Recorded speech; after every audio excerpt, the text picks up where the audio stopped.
Well, we're another step closer to the 2025-26 OHL regular season as the Ontario Hockey League releasing the home opener dates for all 20 OHL clubs. Of course, the regular season schedule, it'll be released in full on Monday, but just a bit of a sampler as to when the regular season will get underway. We've got two games to open the season on Thursday, September 18th, with the North Bay Battalion home to the Oshawa Generals and the Peterborough Petes home to the Brampton Steelheads. And then after that, everyone else will get into action on the Friday the 19th and the 20th.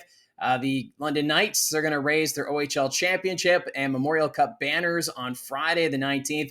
That'll be at home against the Owen Sound Attack, while the Barrie Colts, who I cover, their home opener will be against the Guelph Storm on Saturday, September 20th. I can't think of a time when the Barrie Colts opened the season at home against the Guelph Storm. But still, it's exciting. We can now start to prepare for next season, although summer just getting underway right now. But still, exciting times for junior hockey fans. Although, one thing really stood out to me on social media, the Sudbury Wolves posting their home opener date. It's going to be against the North Bay Battalion on Friday, September 19th. And they're calling it the throwback era. And the picture is green, white, and gold. And I'm sure for Sudbury Wolves fans, they're going to be pretty excited if this hint is anything for next season, that maybe the green is coming back. Remember, Under Armour is taking over the official jersey contract for the Canadian Hockey League. I've kind of, we've talked about it here in the past about how this could be a point where teams can do a rebrand to prepare for the new jersey manufacturer.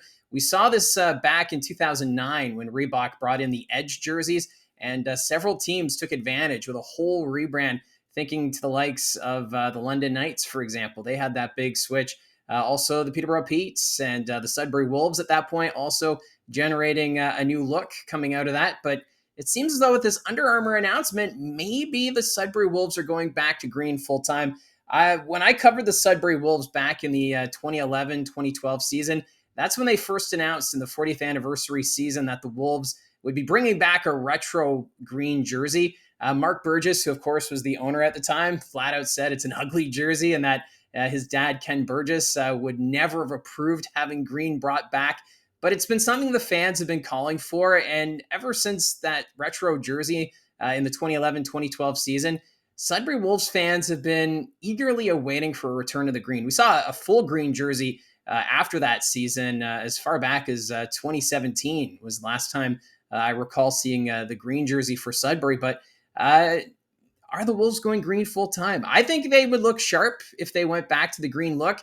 Although I did my jersey rankings a few months ago about the current looks, and I had the Sudbury Wolves near the top for both the home and away sweaters. So we'll see what happens here. Let me know in the comments below if you're a Sudbury Wolves fan. Are you excited that maybe green will be back full time as the uniforms going into next season? Yeah, I'd love to see the thoughts on that one. Now, we have had a couple of trades over the last 24 hours, so let's catch up on the moves. Starting off the Barrie Colts and the Niagara IceDogs, swapping overage players. Grayson Tiller traded to the Niagara IceDogs for Alex Assadourian and a fifth-round pick in 2027 that belongs to the Sarnia Sting.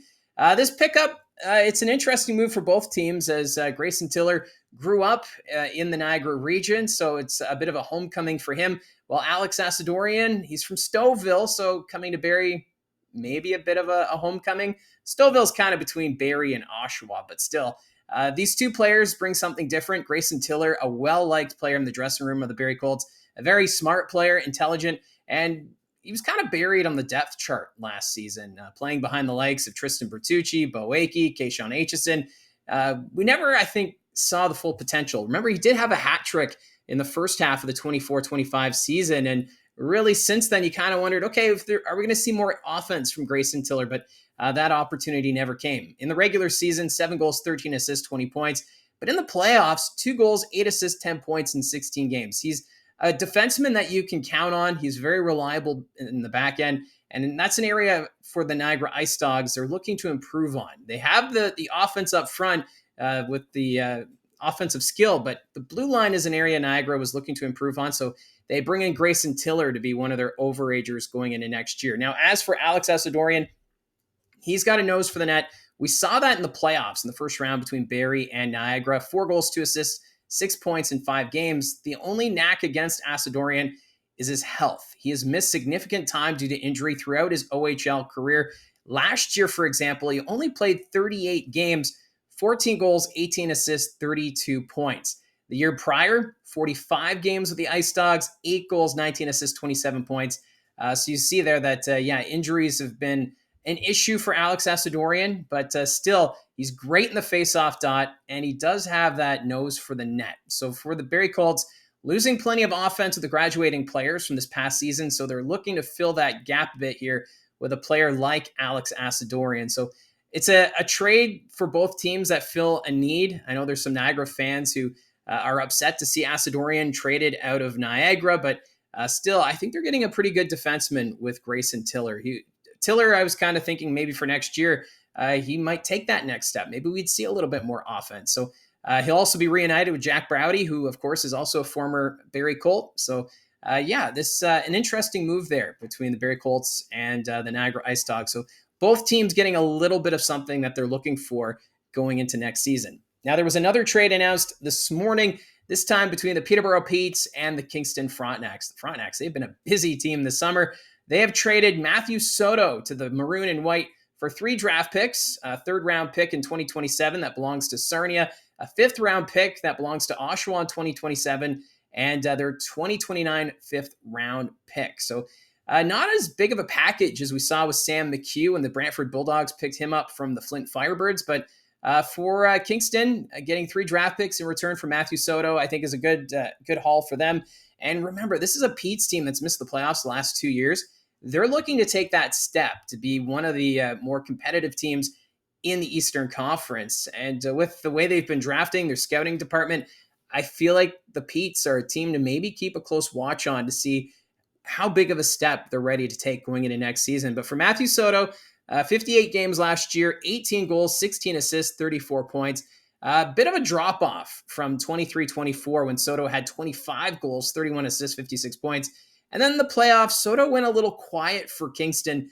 2 goals, 1 assist, 3 points in 11 games, which you want to see a little bit more from a 2005-born player. You want them to be contributing on a regular basis. So for Matthew Soto, a chance to be a leader on this Peterborough Petes team that's got a lot of young talent, but a lot of good young talent. So this is a Petes team that I feel they're just continuing to add to their depth. And I think this is a good step here, bringing in a player that they've seen quite a bit as the Petes and Kingston Frontenacs, of course, both East Division rivals. So that's how I see it from the booth. Let me know in the comments down below your thoughts on any of the trades or these news items.